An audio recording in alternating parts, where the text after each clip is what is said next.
Hello everyone, it's Selena and welcome back to my YouTube channel. It's really nice to see you here again.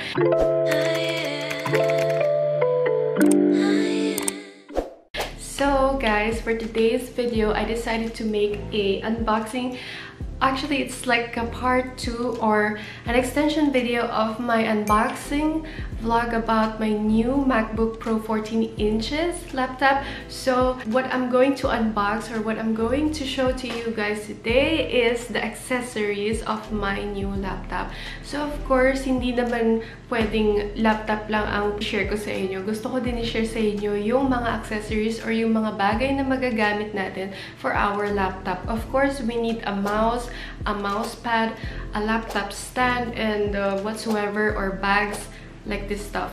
So if you're interested to watch this video or to know the things that I got for myself, then just keep on watching. And of course guys, if you haven't subscribed to my YouTube channel, please do subscribe and click the notification bell para lagi po tayo updated sa aking mga panibagong videos. Now let's begin. Okay guys, before we begin, may i-attach lang akong short video to show you a new mouse that I got from the same shop. This is the Magic Mouse. This is specifically for Apple products only. Ayan, meron din siya yung logo niya dito. Nung binili ko yung laptop ko, binigyan nila ako ng gift card worth 500 real. 500 or 400, I forgot. Pero eto kasi guys, nagkakahalagang 399 real. Nasa 5,000 pesos ata yun. Sobrang natuwa ko kasi parang kasama na siya. Parang included na siya dun sa binili kong laptop.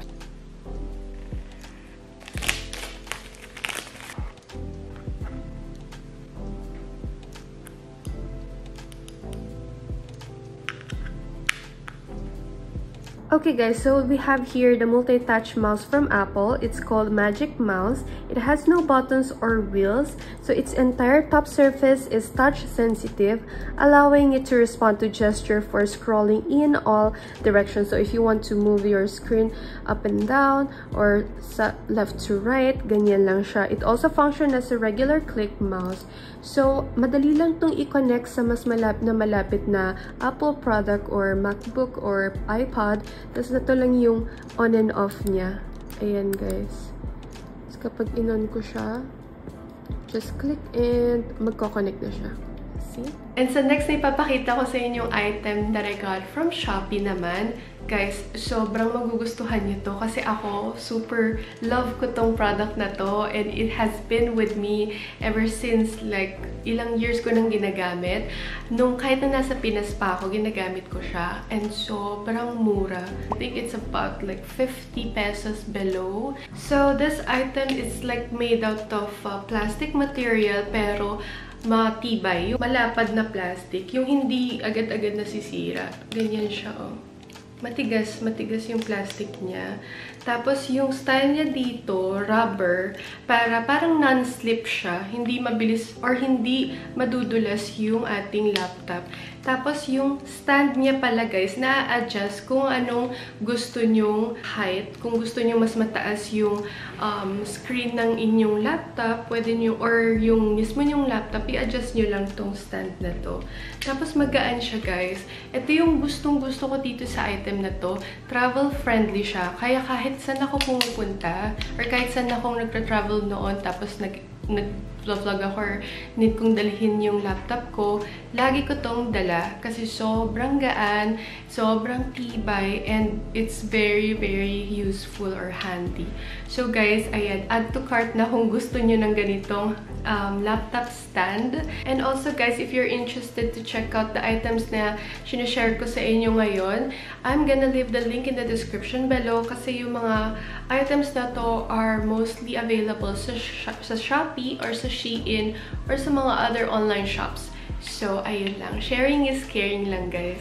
And of course, para maingatan po natin ang ating mouse, we also need a mouse pad. Ayan. So, this one, I got it from Shopee as well. Actually, same shop kung saan ko nabili to. Ayan. Disclaimer lang, this is not sponsored. Pero kung sponsored man, then okay. Pero, share ko lang sa inyo, guys. Kasi nakita ko talaga siya sa Shopee. And kung may binibili kasi ako sa Shopee, same shop lang din yung parang pinagbibilhan ko para makatipid ako sa shipping fee. So, ganun yung ginagawa ko. So, this one, I only got this for only 30 pesos, if I'm not mistaken. This is how the quality or our mousepad looks like. Maganda naman siya. Actually, nothing special. Mousepad lang siya. Manipis, pero it does the job.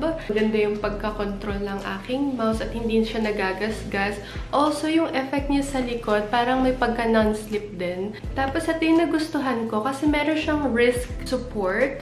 Ganyan, para hindi sumasakit yung dito natin kapag matagal ginagamit yung mouse. Worth the price, guys, for only 30 pesos. This is a steal. And syempre, para maiwasan yung pagka-scratches or marks sa ating bagong laptop, kailangan natin ng laptop case, which is this one. Ayan, guys. I got this one from Shein naman. I'm not really sure kung available din yung mga ganitong items sa Shein sa Pilipinas. Kasi, ang alam ko sa Shein sa Philippines is meron lang silang clothes, shoes, and other stuff. Pero, I'm not really sure kung meron silang mga cases like this or electronics. Kasi guys, yung Shein nila dito sa Saudi, para siyang Shopee. So, ito yung nabili ko para sa aking laptop case. Ayan, ganito yung itsura. Gusto ko lang naman ng simple. Tapos, syempre, transparent yung pinili ko para makita pa rin yung design ng aking MacBook Pro. So, ganito yung itsura niya. Tanggalin ko lang sa plastic. Separated pala siya. Okay. So, acrylic pala yung material niya, guys.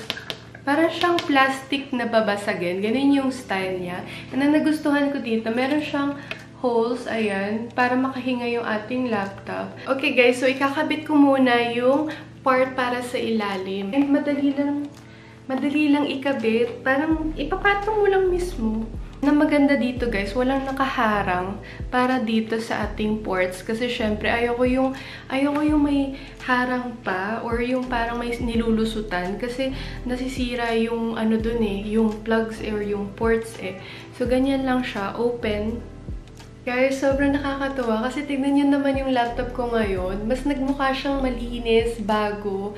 And syempre, dahil dito sa glossy-glossy effect or yung texture ng laptop case natin, ay sobrang important na may casing tayo sa gadgets natin. Nothing's permanent, guys. Kaya it's better to take care of the things that we have right now instead of realizing its worth kapag nawala na.